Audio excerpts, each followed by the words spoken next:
50 millions de francs qui sera payé comme caution lors des élections de 2020 est une somme exorbitante pour les candidats à la place présidentielle. C'est du moins les propos de Léonce Ngendakumana, vice-président du parti Sawanya-Frodebo. Il indique également qu'il y a d'autres articles dans le code électoral de 2020 qui visent à exclure certains candidats. Léonce Ngendakumana dément également les informations qui circulent sur les réseaux sociaux disant que le parti Sawanya-Frodebo serait de mèche avec le parti au pouvoir. Suivez. Vous parlez d'une caution qui est passée pour les élections présidentielles de 15 millions à 50 millions. Ça, c'est moins grave que les autres dispositions qui discriminent, qui excluent systématiquement, qui consacrent l'exclusion de ceux qui ne parlent pas le même langage que le gouvernement. En fait, les élections, c'est quoi? Les élections, c'est pour le renouvellement des institutions. Les élections sont organisées sur base d'un cadre légal des élections bien préparé, bien élaboré, bien identifié. Oh, maintenant, ce code électoral prend racine sur une constitution controversée, une constitution qui consacre, qui institutionnalise, si vous voulez, l'exclusion, qui consacre l'impunité des crimes, une constitution qui divise systématiquement les citoyens burundais, et partant, ce code électoral ne peut pas en être autrement. C'est un code électoral qui consacre l'exclusion, qui met fin au processus démocratique initié en 1993 au Burundi. Maintenant, nous allons retomber dans les dictatures militaires, dans les régimes militaires dictatoriaux, où c'est la force qui prime sur le politique, c'est la politique. Alors, prenons des cas précis, ne parlons pas de 50 millions. 50 millions, ça veut dire que le CNDD-FDD veut aller seul aux élections présidentielles, ça se voit parce que, eu égard à la pauvreté que nous vivons dans ce pays, à la misère, au chômage qui plane sur le peuple burundais, quelqu'un qui ne parvient pas à manger, quelqu'un qui ne parvient pas aujourd'hui à satisfaire à ses besoins fondamentaux, comment est-ce qu'il peut avoir 50 millions, même s'il a de bons programmes, s'il a une vision qui soit supérieure à celle du pouvoir en place? Je me dis que ça a été fait sciemment. C'est lui qui acceptera de les accompagner, on lui donnera ces 50 millions, puisque c'est de l'argent compris dans les caisses de l'État. Ce n'est pas leur argent. Parlons d'abord des dispositions, très rapidement des dispositions qui sont franchement absurdes dans la Constitution, dans ce code électoral. La discrimination des citoyens. La Constitution de la République du Burundi consacre l'égalité des chances pour tous les citoyens, mais maintenant, allez voir comment est-ce que les listes seront constituées. Pour les partis politiques et les coalitions, ce sont des listes bloquées. Pour un indépendant, il sera seul. Ils ne seront même plus autorisés de se mettre ensemble pour constituer une liste bloquée.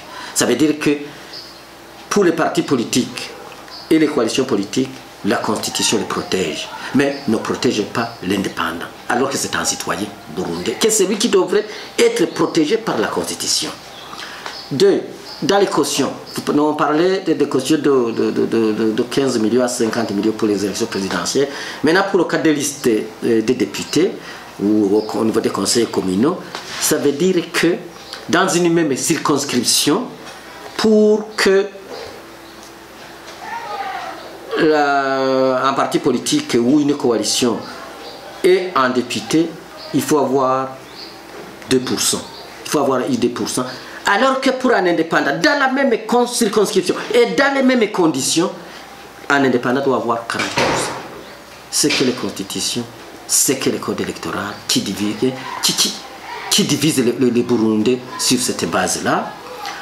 Parlons de la cooptation. Il est envisagé qu'on va coopter même dans les partis qui n'ont pas eu 1%, qui ont même 0%, alors que dans un parti politique qui aura 49,9%, mais qui ne parle pas le même langage que le gouvernement, certainement qu'on ne va pas opter un député là-bas. C'est que les constitutions. Ça veut dire on veut institutionnaliser, on veut retourner au Parlement, au gouvernement nommé. Ça veut dire mettre fin au processus démocratique dans ce pays. Alors, vous me posez la question de savoir si est-ce qu'on sera présent aux élections de 2020, aux futures élections. Disons comme ça, le principe de base du Frodebo est connu par tout le monde, c'est la démocratie basée sur une compétition loyale, donc les élections, bien préparées et bien organisées dans un environnement favorable. Comme c'est la seule voie pour le Frodebo d'accéder au pouvoir, de gérer le pouvoir et de quitter le pouvoir, le Frodebo reste attaché aux élections comme voie de renouvellement des institutions. Il peut exister d'autres voies, mais le Frodebo adhère à celle-là. Alors maintenant, le Frodebo est appelé à négocier un environnement et le premier partenaire pour négocier cet environnement, c'est le gouvernement. Malheureusement, il est invisible, il est introuvable, on ne connaît pas où il est. Alors celui ou celle qui aurait une autre possibilité, une autre voie d'y arriver sans passer par la négociation avec ce gouvernement, certainement que le moment venu, il nous le dira. Et si nous trouvons que c'est la meilleure voie par rapport aux élections, nous allons délibérer.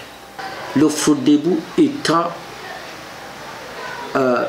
en front pour la démocratie au Burundi, ne peut pas aller contre les principes et les valeurs démocratiques et collaborer avec ceux qui pratiquent la dictature dans ce pays. Plutôt nous combattons cela. Et que ce soit à l'intérieur du pays, que ce soit à l'extérieur du pays, tout le monde connaît la position du Frodebo par rapport à ce pouvoir. Tout le monde connaît la position du Frodebo par rapport à l'accord d'Arusha. S'il y a moyen de faire mieux, il faudra que ces gens nous approchent et nous disent comment nous pouvons faire mieux. Mais nous restons fondamentalement attachés à notre vision, à notre idéal d'instaurer au Burundi un État, une société juste et équitable, matérialisée par un État de droit, par un État démocratique. Ce qui se passe en RDC, la République démocratique du Congo, n'est pas atypique, n'est pas uniquement un cas spécifique pour la RDC.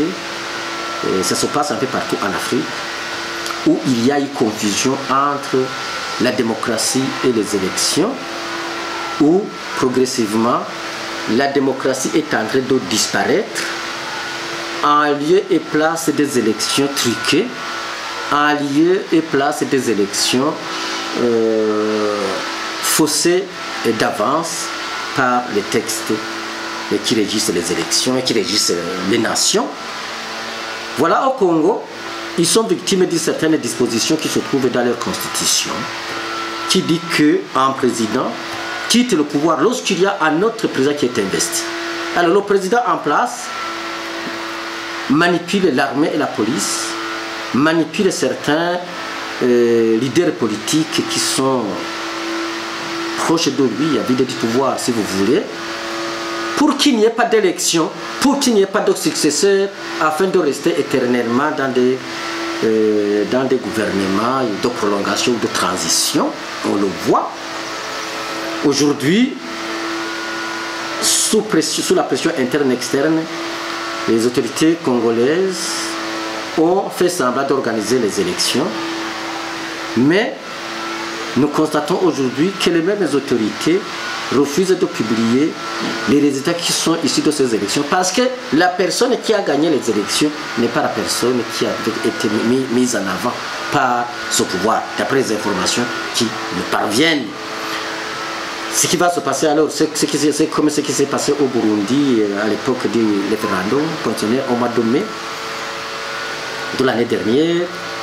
2 mois après demain, vous allez entendre le président de la commission proclamer une personne qui a gagné les élections, qui n'est pas la personne qui est connue par les observateurs nationaux et internationaux en RDC. Donc, ce qui se passe là-bas, ce ne sont pas des élections, c'est toujours